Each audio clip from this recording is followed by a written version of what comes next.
네, 안녕하세요. 평촌 CMS의 주말 과학을 담당하고 있는 화학 파트 김민섭입니다. 오늘은 그 반응 속도 이제 두 번째 파트입니다.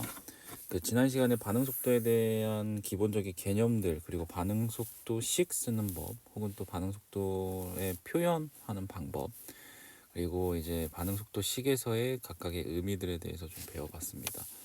잠깐 그 복습을 한번 해보겠습니다. 예를 들어서 이제 반응식이 한 가지 있어요. 뭐 예를 들어서 A라는 반응물이 있고요. 그 다음에 이제 B라는 이제 생성물이 있으면, 자, 반응 속도식 쓰는 법, 반응 속도의 공식 쓰는 법 배웠죠. 자, 반응 속도식은 K라는 반응 속도 상수를 가져다 놓고요. 그 다음에 반응물로만 나타냈었죠. 죄송합니다. 반응물의 몰 농도, 그 다음에 이렇게 M차라고 쓰시면 되겠죠. 자, K는 뭐였죠? K는 그렇죠. 반응 속도 상수였습니다. 오늘 할 내용의 이 반응 속도 상수의 정체를 같이 알려드릴게요.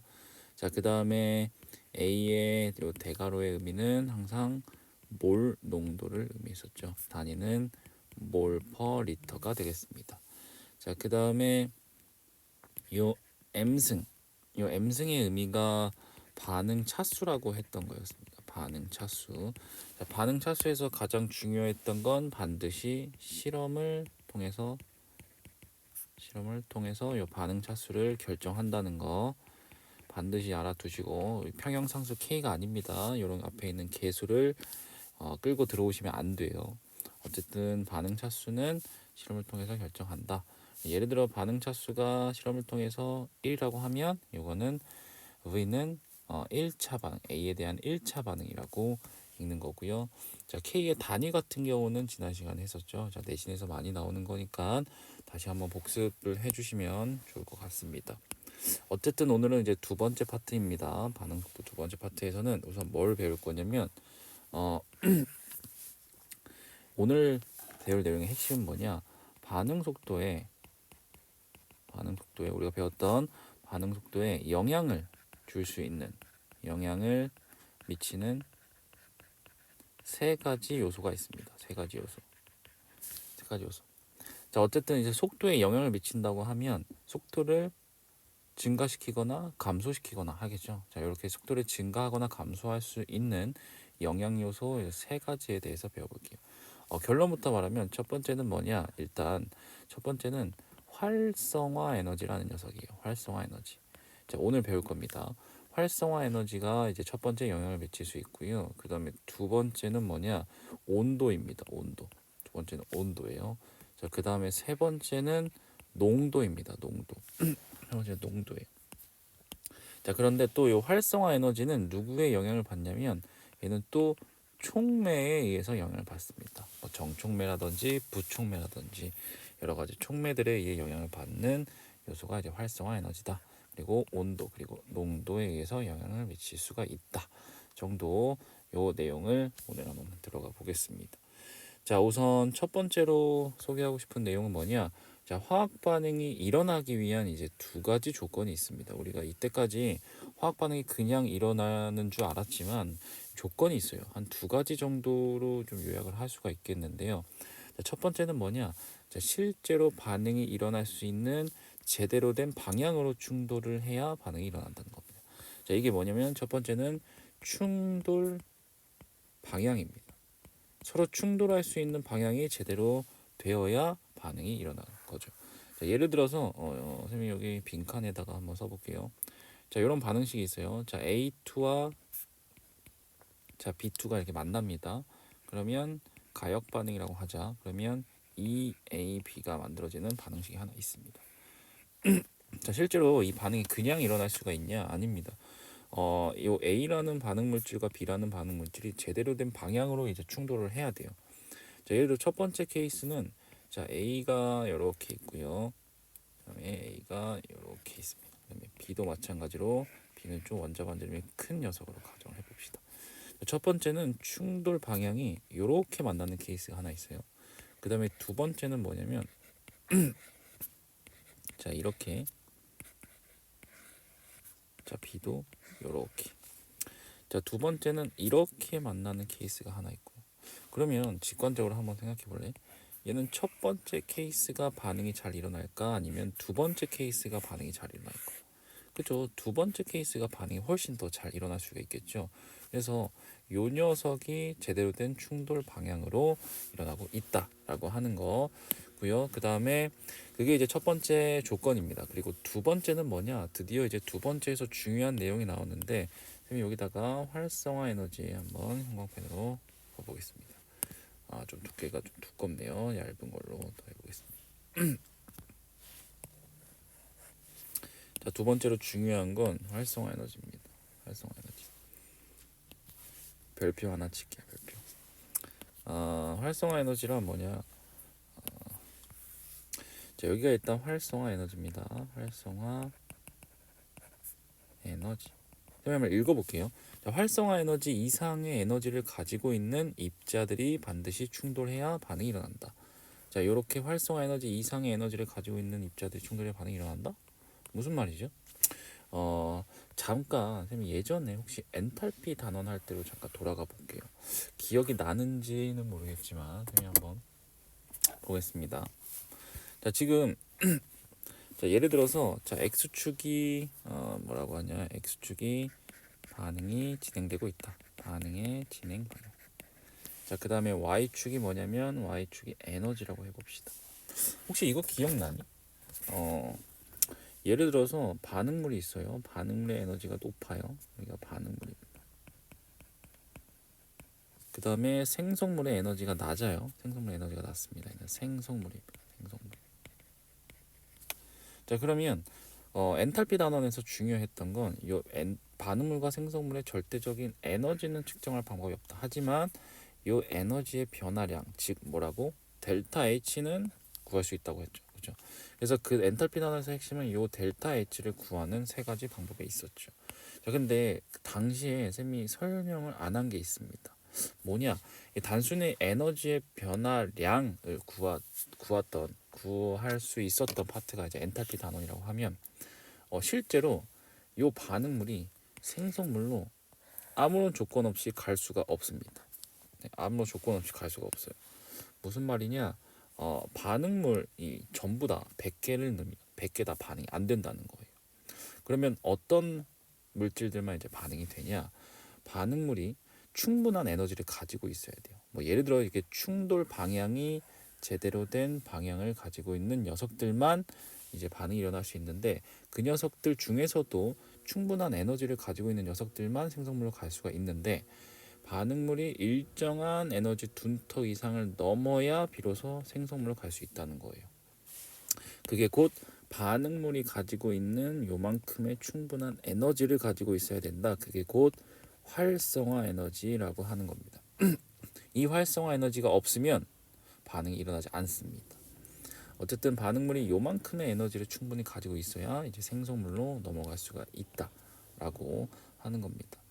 자, 그러면 예를 들어 가역 반응이면 뭐 예를 들어 화살표 두 개인 가역 반응이면 자, 정반응도 되고 역반응도 되잖아. 그쵸? 그러면 역반응으로 가는 케이스도 가능하겠죠. 그럼 역반응도 활성화 에너지가 필요해. 즉 생성물이 반응물로 다시 갈 때 그냥 갈 수 있는 게 아니라 이만큼의 활성화 에너지가 필요한 겁니다. 이만큼의 활성화 에너지가. 그래서 쌤이 EA라고 앞으로 EA 프라임이라고 한번 해볼게요. 참고로 EA는 요 A가 뭐냐면 activated라는 단어입니다. activated 에너지라고 해서 활성화 에너지입니다. 한국말로 활성화 에너지. 그래서 정반응도 그렇고 역반응도 그렇고 충분한 에너지를 가지고 있어야 비로소 반응이 일어날 수 있다라고 하는 게 활성화 에너지에 대한 이제 기본 개념들입니다.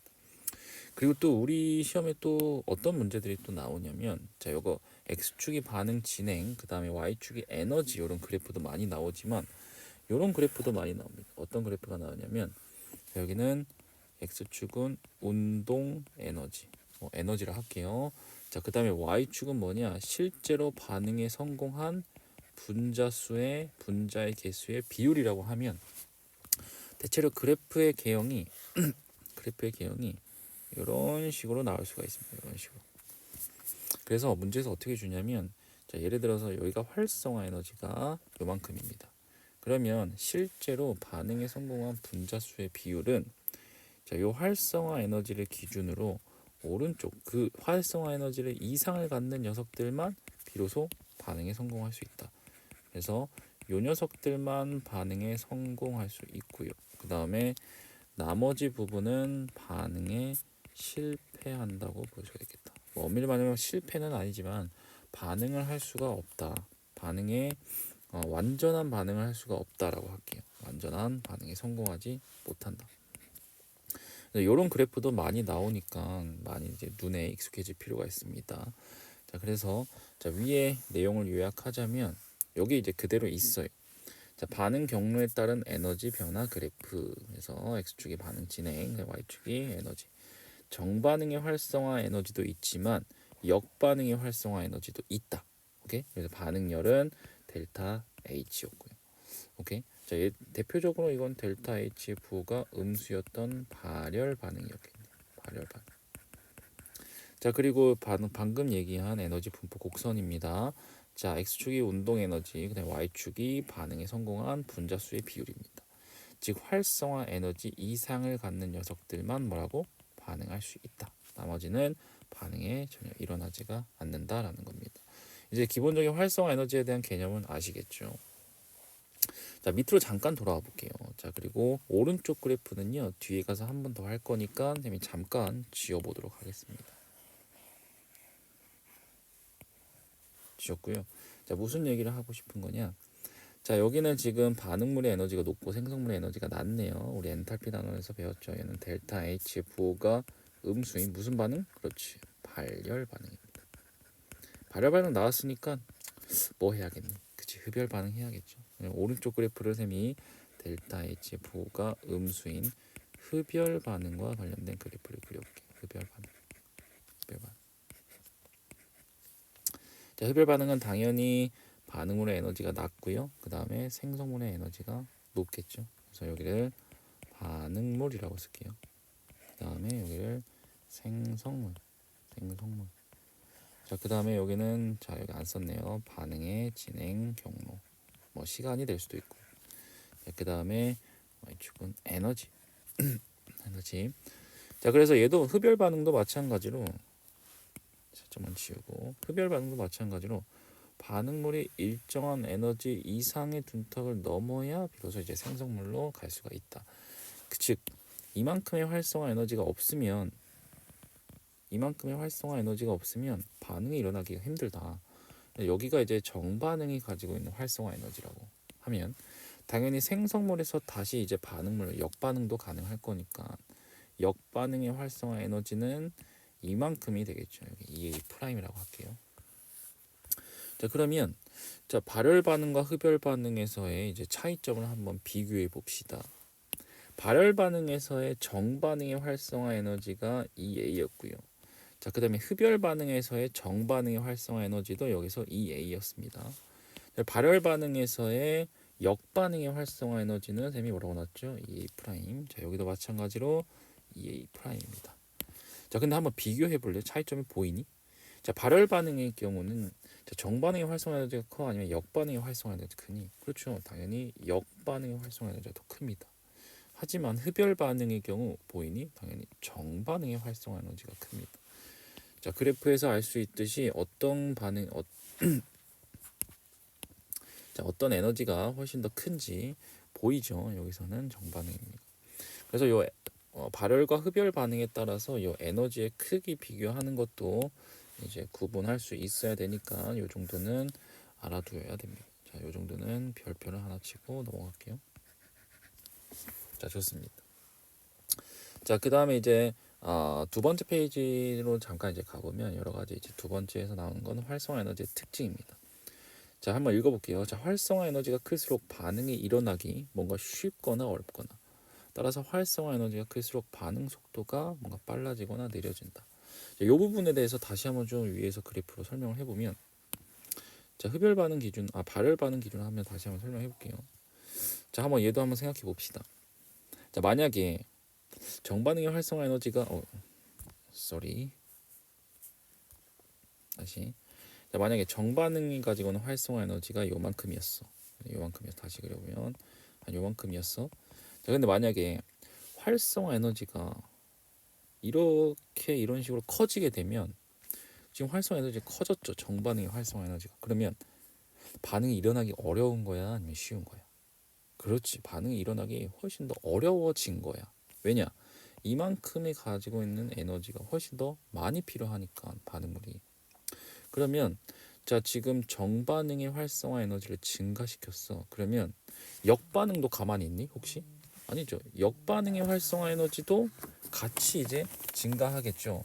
그래서 지금 본 걸 물어본 건 뭐냐? 정반응의 활성화 에너지가 증가하면 역반응의 활성화 에너지도 함께 증가한다는 거. 자, 마찬가지로 자, 활성화 에너지를 쌤이 이번에는 낮춰볼게요. 이렇게. 그러면 정반응의 활성화 에너지만 낮아졌니? 아니죠. 역반응의 활성화 에너지도 같이 이렇게 낮아진다고. 그래서 좀 복잡하게 그림이 됐지만 쌤이 다시 한번 좀 정리를 해보면, 자, 반응물이 일정한 에너지 수준의 둔턱을 넘어야 비로소 이제 생성물로 갈 수 있다고 했어. 그런데 자, 요만큼이 이제 정반응의 활성화 에너지라고 하면 역반응의 활성화 에너지는 요만큼이겠죠. 그쵸? 여기는 이 프라임. 정반응의 활성화 에너지가 만약에 증가했다면, 만약에 이렇게 이런 식으로 증가했다면 반응이 일어나기 어렵다는 거야. 더. 그죠? 그럼 반응 속도가 어떻게 되겠죠? 그쵸? 반응 속도가 더 느려지겠죠. 자, 반대로 활성화 에너지가 작아지면 어떻게 되겠니? 그렇죠? 에너지가 그만큼 필요 없다는 뜻이야. 활성화 에너지가 작아지면 그렇죠? 반응이 일어나기 쉽다는 거고 그만큼 속도가 빨라진다는 거야. 자, 이 내용을 한번 글로 다시 한번 이제 읽어보면 잘됐네. 지우겠습니다. 자, 다시 이제 이해가 되실 겁니다. 자, 활성화 에너지가 클수록 반응이 일어나기 그렇죠? 어려운 거죠. 그렇죠? 에너지가 많이 필요하니까. 그래서 활성화 에너지가 클수록 반응 속도가 그렇죠 느려지는 겁니다. 에너지가 많이 필요할수록 일어나기 어렵기 때문에 속도가 느려지는 겁니다. 자, 정반응의 활성화 에너지가 커지면 역반응은 가만히 있는다? 아니다. 역반응도 같이 커진다. 역반응도 같이 커집니다. 즉 정반응의 활성화 에너지가 커지면 정반응 속도와 역반응 속도가 같이 뭐라고 느려진다.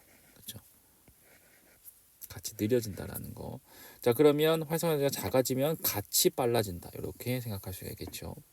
자, 그 다음에 또 우리 중요한 내용들이 하나 더 나왔네요. 여기 활성화물의 별표 3개씩. 자, 활성화물은 무슨 말이냐? 결합이 완전히 끊어진 상태가 아니라 반응을 할 수 있도록 땡땡땡 결합된 상태를 의미한다. 활성화물이 있네요. 활성화물에서는 좀 이제 그래프를 통해서 좀 보여주고 싶은데, 선생님 그래프 하나를 좀 더 그려볼게요. 자, 여기 활성화물입니다.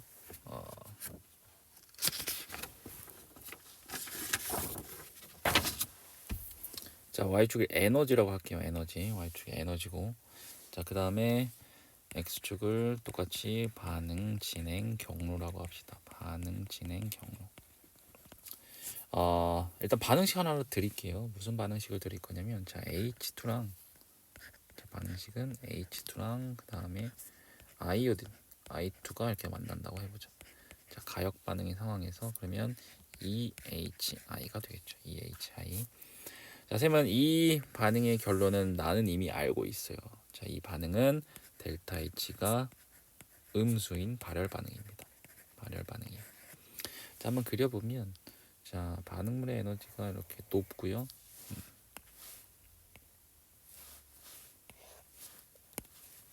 반응물의 에너지가 이렇게 높고 이제 생성물의 에너지가 이렇게 낮습니다.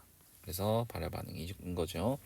자, H2는 쌤이 구조식으로 한번 그려볼게요. 자, H2는 자, 요렇게. 그 다음에 I2도 요렇게 한번 그려볼게요. 요렇게 H2랑 I2.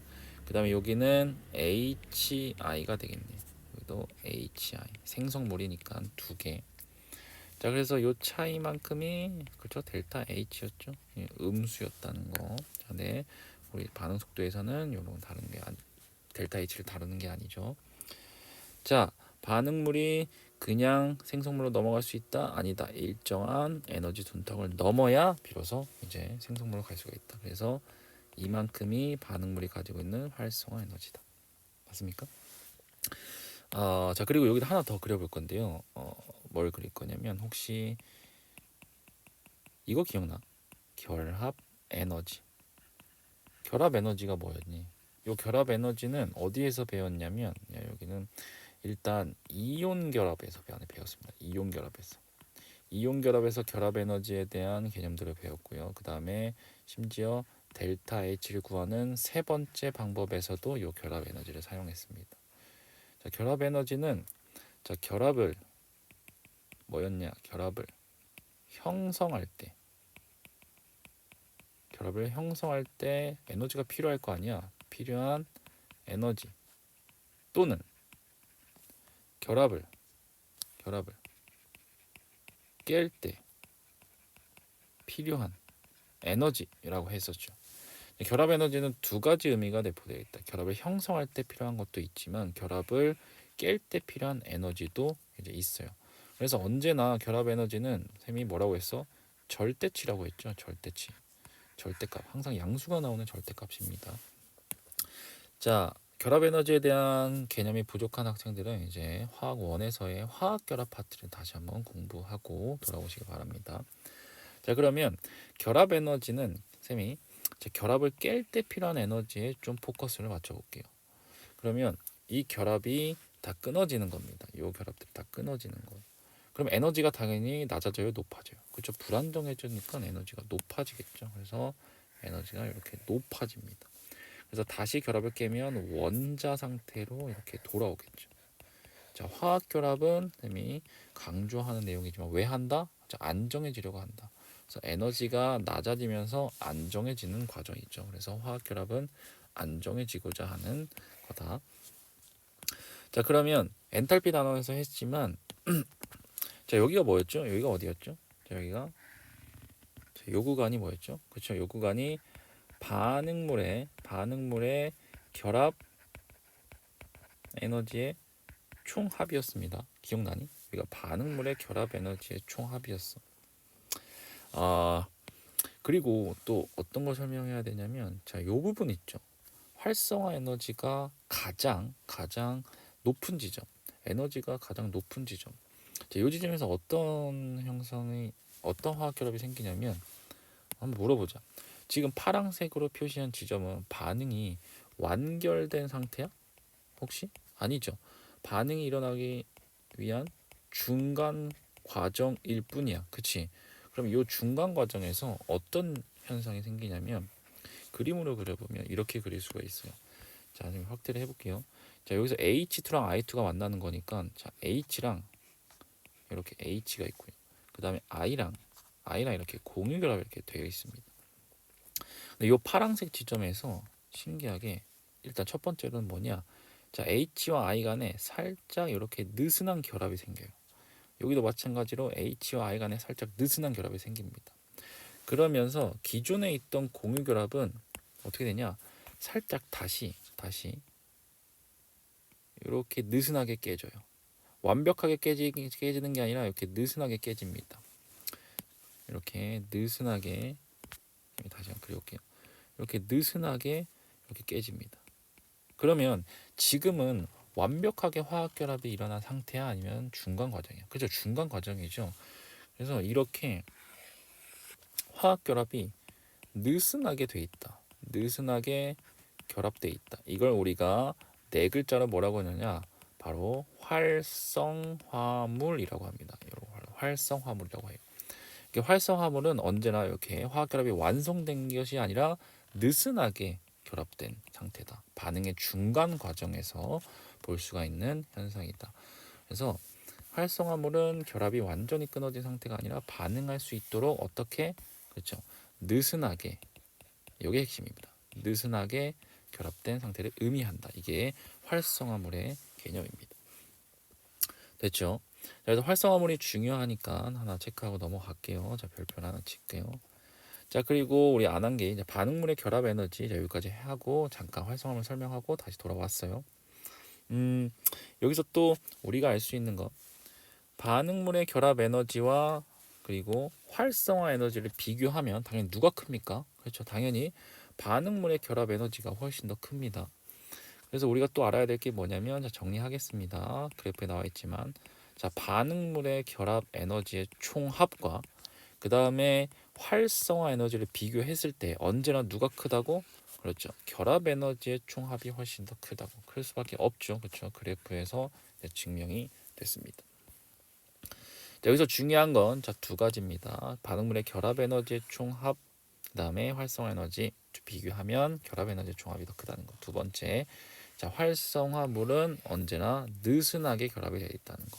언제나 느슨하게 결합되어 있다는 게 활성화물입니다.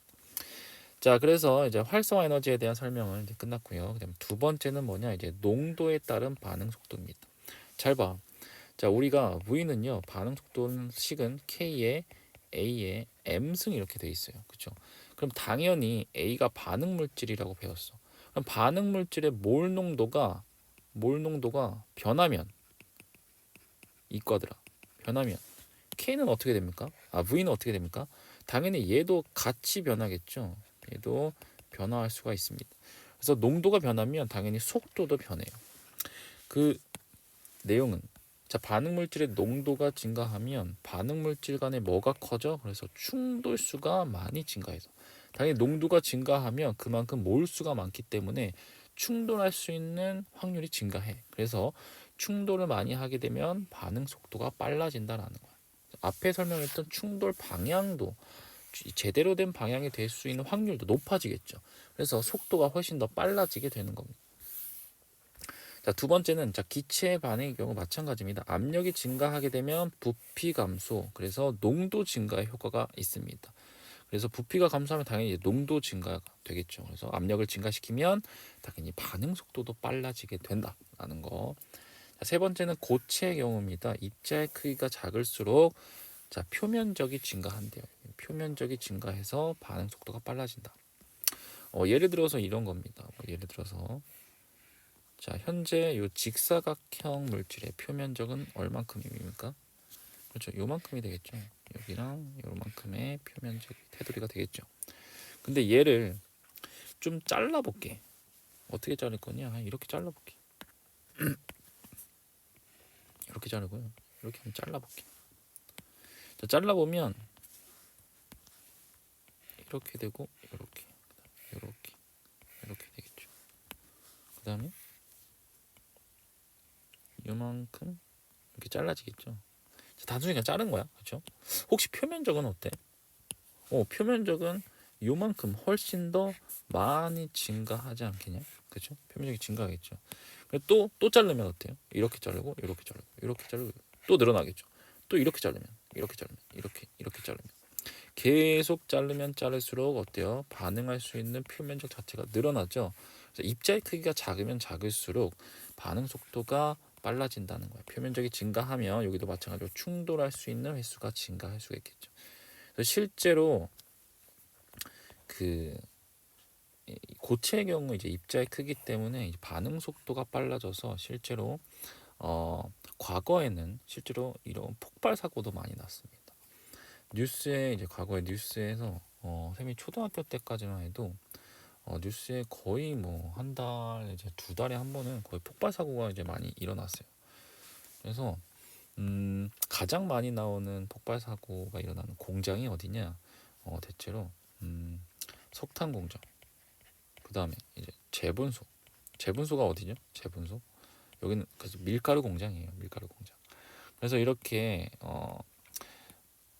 먼지들 혹은 미세 입자들이 많은 곳에서 굉장히 반응 속도가 빨라져서 폭발 사고도 이제 많이 일어났다고 하네요. 어쨌든 그리고 미세먼지도 있지만 혹은 먼지나 미세먼지도 무시할 수가 없습니다. 이것도 굉장히 폭발력이 있습니다. 그래서 학교에 안 쓰는 혹시 안 쓰는 창고 하나쯤은 있지 않니? 그치?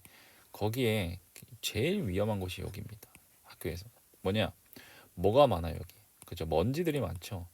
먼지들이 많다고 뭐 아무런 뭐 위험 요소가 없는 게 아니라 실제로 먼지들이 가장 폭발이 일어나기 쉽다.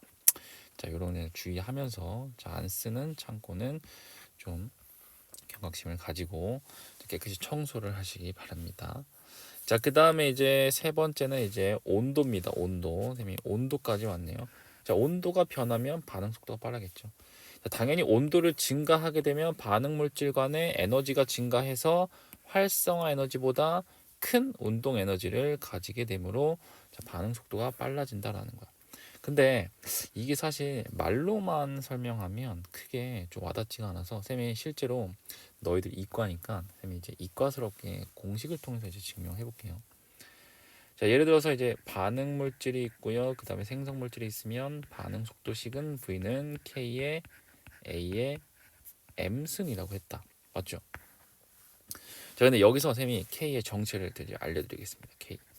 K의 정체가 뭐였냐? K는 이렇게 쓸 수가 있어요.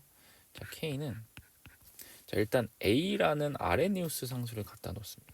그 다음에 우리가 자연상수 2 수학에서 배웠죠. 2에 그 다음에 마이너스 RT분의 2A라고 할 수가 있습니다. 이거 지수예요. 지수로 표현된 겁니다. 자, 각각의 의미가 뭐냐? 얘는요 그냥 상수예요. 아레니우스 상수라고 해서요 그냥 상수 값입니다. 얘는 그냥 무시합시다. 얘는 크게 영향이 없어요. 자, 중요한 건요. 자, K에서 요 T와 요 EA입니다. T는 당연히 뭐였냐? 그쵸? 온도죠, 온도. 자, 그리고 EA가 뭐였어? 그렇죠. 앞에서 배운 활성화 에너지였습니다. 활성화 에너지였어요. 요 활성화 에너지는 뒤에 가서 할 거지만 또 촉매의 영향을 받습니다. 그래서 우리가 반응 속도를 건드릴 수 있는 세 가지 요소라고 해서 지금까지 배웠던 게 뭐냐? 첫 번째, 형광펜으로 해봅시다. 자, 첫 번째 두께 정도. 자, 당연히 너무 크다. 미안해. 잠깐만. 뭐야 이거? 이 정도 해보자. 자, 당연히 요 반응 물질의 몰농도가 변하면 당연히 K가 변하겠죠. 자, 그리고 두 번째가 온도입니다. 자, 온도가 변하면 K가 변하면서 K가 변하면 당연히 속도도 변하겠죠. 자, 나머지는 활성화 에너지입니다. 당연히 활성화 에너지도 변하면 당연히 K가 변하겠죠. 또 K가 변하면 뭐라고? 그렇죠. 속도가 다시 한번 더 변하겠죠. 그래서 농도, 그 다음에 온도, 그 다음에 활성화 에너지가 반응 속도에 영향을 줄 수 있는 세 가지 요소라고 할 수가 있겠네요. 자, 그럼 온도가 증가하게 되면 왜 속도가 커지는지 한번 다시 한번 증명해 봅시다. 자, 밑에 똑같은 식을 하나 더 써볼게요. 자, 이건 지우고,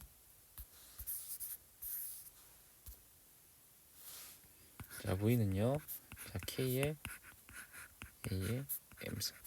자, K의 정체는 A의 2 곱하기 마이너스 RT분의 2A입니다. 잘 봐, 얘들아. 지금 T가요, 온도죠. 근데 얘가 분모에 있죠. 근데 온도가 증가하게 되면 분모가 커지니까 얘 전체는 작아지겠죠. 근데 앞에 마이너스가 있으니까 다시 커지겠죠. 그럼 얘가 커지니까 K는 어때요? 당연히 커지겠죠. 그럼 여기서 K가 커지면 당연히 속도가 빨라지는 겁니다. 됐나요? 다시 한번 증명해 볼까요? 다시 우리 이과니까 다시 자, 온도가 증가하게 됩니다. 온도가 증가하면 분모가 커지죠. 근데 전체 분모에 있으니까 전체는 작아지는데 앞에 마이너스가 있으니까 전체는 다시 커지게 되겠죠. 그럼 온도가 올라면 K가 커지겠네요. 그럼 K가 커지면 속도가 빨라지는 현상이 일어나게 됩니다. 반대로 온도가 낮아지면 속도가 줄어드는 현상이 이제 이렇게 공식을 통해서 증명이 되겠죠. 자, 여기 이제 그래프로도 좀 이제 좀 많이 나오는데 제가 그래프로 하나 더 그려볼게요. 반응 속도 단원에서는 그래프가 많이 나오네요. 자, x축이 운동 에너지 아까 그랬던 겁니다. 자, y축이 뭐냐? 반응에 성공한 분자수의 비율이라고 할게요. 자, 예를 들어서 자, 이런 식으로 이제 그래프가 이렇게 나오게 된다고 하면 자, 실제로 활성화 에너지가 요쯤이라면 이 활성화 에너지 이상을 갖는 녀석들만 반응에 성공할 수 있다라고 했습니다. 자, 이때의 온도가요 T1이라고 할게요. 잘 봐. 근데 만약에 온도가 증가하게 되면 어떤 그래프에 변화가 있는지 보여줄게. 자, 온도가 증가하게 된다 그러면 그래프의 개형이 바뀝니다. 이렇게 바뀌어요. 자, 요런 식으로 바뀝니다. 자, 요런 식으로 바뀌어요. 자, 그러면 잘 봐. 미안해. 잠깐 지울게요. 여기는 줍시다.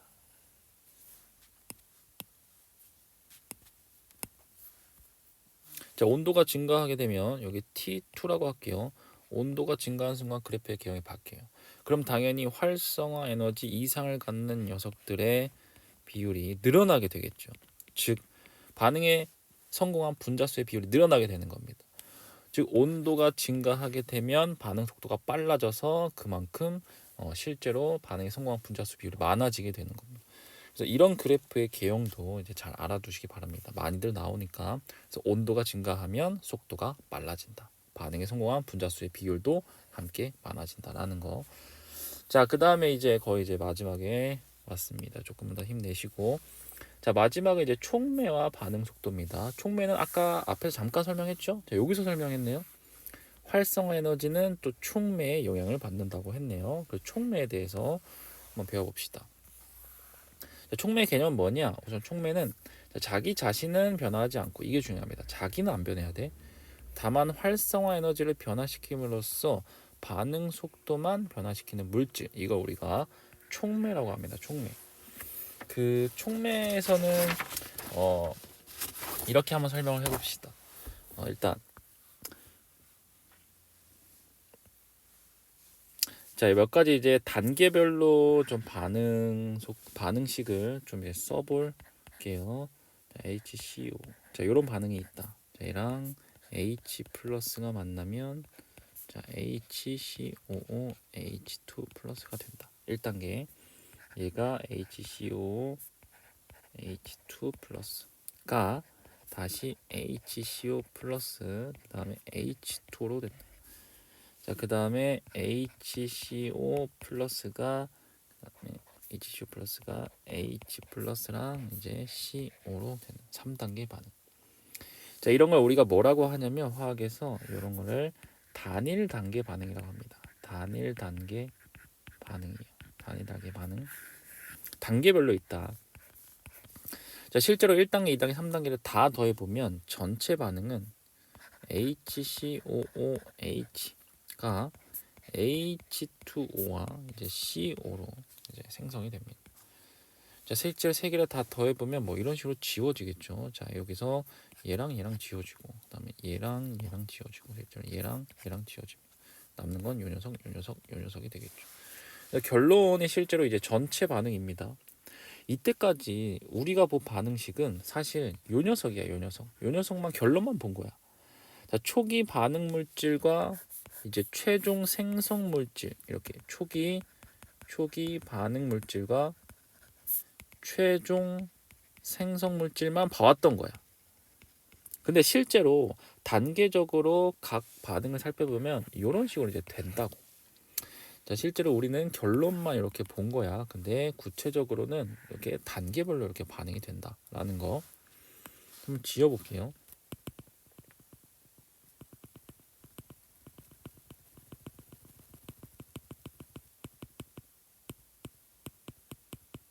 필요한 게 요 정도의 반응식입니다. 자, 여기서 이제 촉매를 한번 찾아봐야 되는데 한번 이렇게 지워지냐? 이렇게 됩니다. 한번 촉매가 누군지 한번 찾아볼래? 이 반응식에서. 자, 10초 정도 드릴게요. 시작.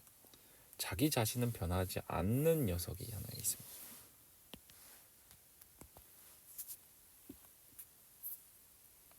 찾았니? 촉매가 누구냐면 얘. 요 녀석입니다. 요 녀석. 요 H 플러스가 이 반응에서 이제 촉매의 역할입니다. 요 H 플러스가 촉매의 역할을 하는 겁니다. 잘 봐.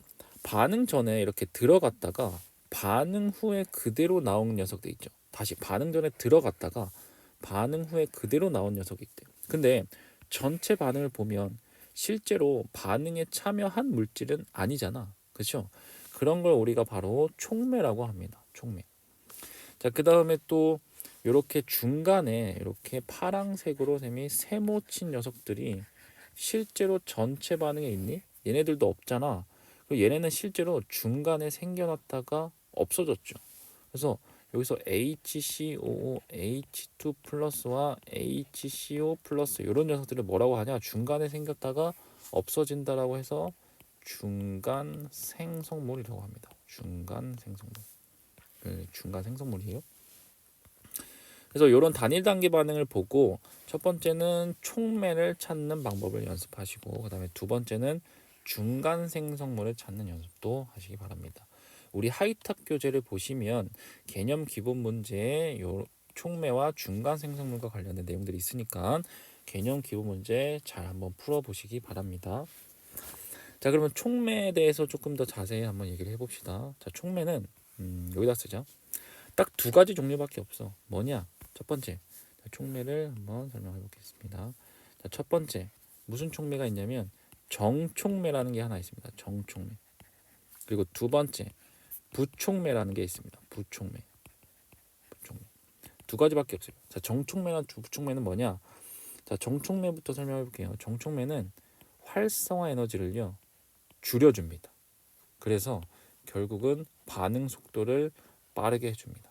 아까 설명했죠? 활성화 에너지가 줄어들게 되면 속도가 빨라진다. 자, 부촉매는 뭐냐면 활성화 에너지를 다시 크게 증가시킵니다. 그래서 반응 속도를 그렇죠 느리게 해주는 겁니다. 그게 부촉매의 역할이에요. 그래서 우리는 정촉매와 부촉매의 각각의 이제 역할을 아셔야 되고, 자, 요걸 다시 한번 그래프로도 한번 그려보겠습니다. 두 가지 정도의 그래프. 자, 앞에서 그렸던 거 다시 한번 그려볼게요. 여기가 반응 경로, 그 다음에 에너지. 자, 이제 익숙해졌죠. 자, 오른쪽은 운동 에너지, 그 다음에 여기는 실제로 반응에 성공한 분자수의 비율이라고 합시다. 자, 왼쪽 그래프부터 에너지 다 증가했네요. 보이네요. 자, 기본적으로 셈은 발열 반응 기준으로 한번 설명을 해보겠습니다. 저희가 반응 물질의 에너지가 높고요. 그 다음에 생성물의 에너지가 낮네요. 그래서 일정한 에너지 이상을 가지고 있어야 비로소 생성물로 갈 수가 있다. 그래서 우리가 기존에 요만큼이 이제 정반응의 활성화 에너지로 할게요. 자, 역반응 안 할게요. 안 쓸게요. 일단 있지만. 자, 근데 만약에 자, 활성화 에너지를 이렇게 증가시켰다라고 하면 반응이 일어나기 어려워졌죠. 맞습니까? 그만큼 반응 속도가 그저 느려지겠죠.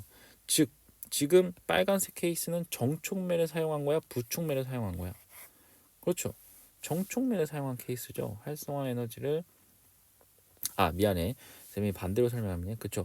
부촉매를 사용한 케이스죠. 그렇죠. 그래서 빨간색은 부촉매를 사용한 케이스입니다. 부촉매.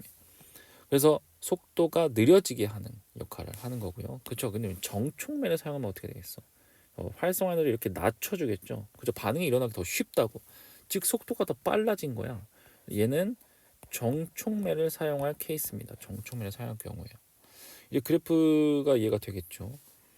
자, 또 이걸 정촉매와 부촉매는 이제 또 분자수 비율과 관련된 그래프를 설명해 보면, 자, 이런 식의 형태가 나오겠고, 기존의 활성화 에너지가 요만큼이었다면, 자, 그 이상을 갖는 녀석들만 이제 반응에 성공할 수 있다라고 했어요. 자, 근데 만약에 정촉매를 사용할 경우 선생님이 뭐라 그랬어? 활성화 에너지를 감소시켜주는 역할을 한다고 그랬죠. 그래서 활성화 에너지를 감소시켰어요. 그러면 실제로 봐봐, 그래프에서 활성화 에너지를 갖는 이상의 녀석들은 이만큼이 된다고. 어때? 반응 속도가 빨라진 거야. 그래서 분자수 비율이 많아진 거고. 그럼 얘는 정촉매를 사용한 케이스라고 할 수가 있겠다. 그치? 그 다음에 이제 부촉매를 사용한 케이스가 뭐냐? 다시 활성화 에너지를 그렇죠. 증가시켜야겠죠. 활성화 에너지를 증가시키는 경우는 자, 파란색으로 해볼게요. 자, 그럼 이만큼밖에 안 돼. 어때? 그렇죠? 분자수의 비율이 줄어들었죠. 즉 반응 속도가 느려졌다고. 부촉매를 사용할 경우와 정촉매를 사용할 경우 이렇게 차이점이 있는 거예요. 자, 그러면 근데 많은 학생들이 헷갈려 하는 게 있는데요. 무조건 정촉매가 좋은 거고요. 부촉매가 나쁜 게 아닙니다. 이런 게 아니에요. 뭔가 좋고 뭔가 좋다 나쁘다가 없습니다. 부촉매 반응 속도를 느리게 한다고 안 좋은 걸까? 예컨대 이런 경우는 어때? 암세포 혹은 암세포 이런 것. 자, 암세포는요 반응 속도가 빠르면 좋은 거야? 아니죠. 오히려 속도가 느리면 느릴수록 더 지연시킬 수 있는 거잖아. 세포가 전이되는 활동들을 지연시킬 수 있는 거죠. 이런 상황에서는 부촉매가 좋은 거라고. 그래서 어떤 게 좋다 나쁘다는 없습니다. 이런 거 잘 혼동하지 않을 수 있도록 하세요. 자, 속도를 제어할 수 있는 역할을 하는 게 이제 촉매의 역할이다. 즉 활성화 에너지를 제어할 수가 있었으니까. 자, 그러면 이제 마지막은 자, 테이블을 이용해서 한번 정리를 해봅시다. 자, 촉매를 사용할 때 변하는 것과 이제 변하지 않는 것을 좀 구분하실 수 있어야 돼. 뭐 당연한 얘기 하겠지만 한번 정리를 해볼게요. 자, 촉매를 사용할 때 변하는 건 자, 이렇게 반응에 자, 부촉매를 사용할 경우 자, 이런 식으로 혹은 정촉매를 사용할 경우 이런 식으로 반응 경로가 바뀌어요. 반응 경로가 바뀔 수가 있습니다. 자, 그리고 당연히 그렇죠. 활성화 에너지가 바뀌겠죠. 정촉매를 사용할 경우와 부촉매를 사용할 경우.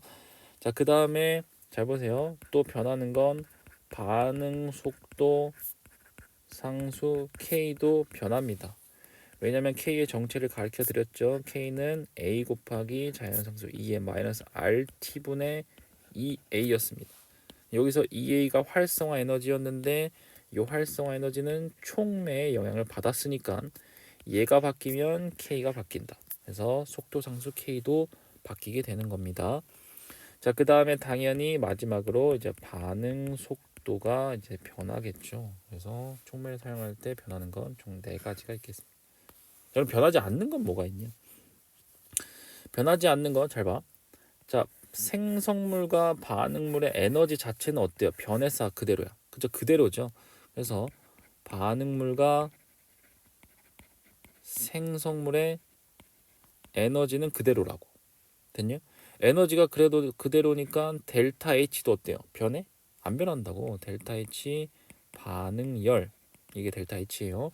자, 이런 것들은 안 변해요. 또 혹시 생성물에 생성되는 양은 어때요? 양. 양은 변하지가 않아요. 생성물의 양은 헷갈리네요.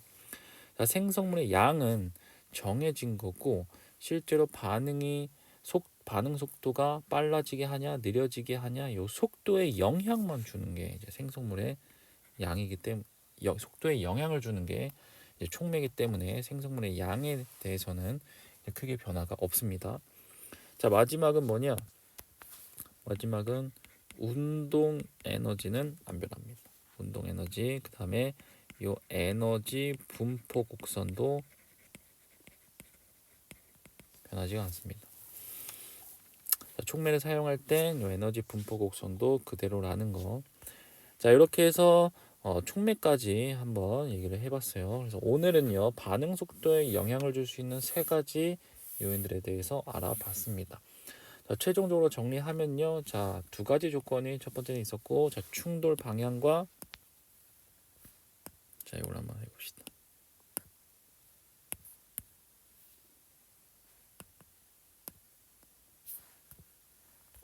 작은 걸로 그죠?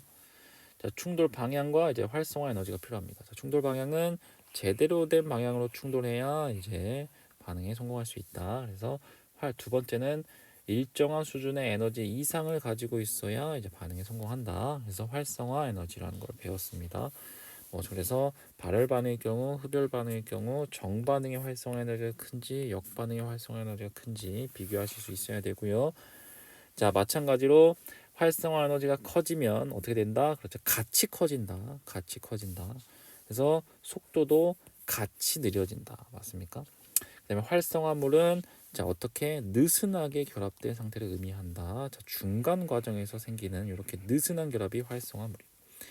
이 그래프에선 자, 활성화물과 요 2개 활성화 에너지와 결합 에너지를 비교하는 거 있었고, 자, 그 다음에 농도에 따른 거, 자, 여러 가지 특징들이 있었고요. 그 다음에 온도에 따른 것도 이제 특징이 있습니다. 온도는 실제로 쌤이 증명까지 해줬죠. 그렇죠? 실제로 온도가 증가하게 되면 분자수 비율이 이만큼 많아지게 되는 겁니다. 자, 마지막에 이제 촉매죠. 촉매는 활성화 에너지를 변화시키는 영향 요소였죠. 그래서 속도를 변화시킬 수가 있었습니다. 단일 단계 반응을 거쳐서 우리가 전체 반응에 대한 결론식을 많이 본 거고, 자, 촉매와 중간 생성물 찾는 방법들, 그 다음에 촉매 중에서도 정촉매와 부촉매를 사용한 케이스 나눠서 두 가지 그래프 반드시 눈에 익숙해 주셔야 됩니다. 그래서 촉매를 사용할 때 변하는 것, 변하지 않는 것, 이렇게 각각의 정리를 해두었습니다. 자, 오늘은요 이렇게 해서 반응 속도 파트를 이제 마무리를 하겠습니다. 그래서 반응 속도 파트 마무리 하고요. 다음 시간부터는 드디어 이제 기체 파트가 본격적으로 시작이 되니까 정신 바짝 차리고 오늘 수업은 마무리하도록 하겠습니다. 자, 오늘 반응 속도 두 번째 파트, 반응 속도에 영향을 미치는 자, 이렇게 하죠. 세 가지 요소. 자, 오늘 수업 마무리하겠습니다. 오늘 수고하셨습니다.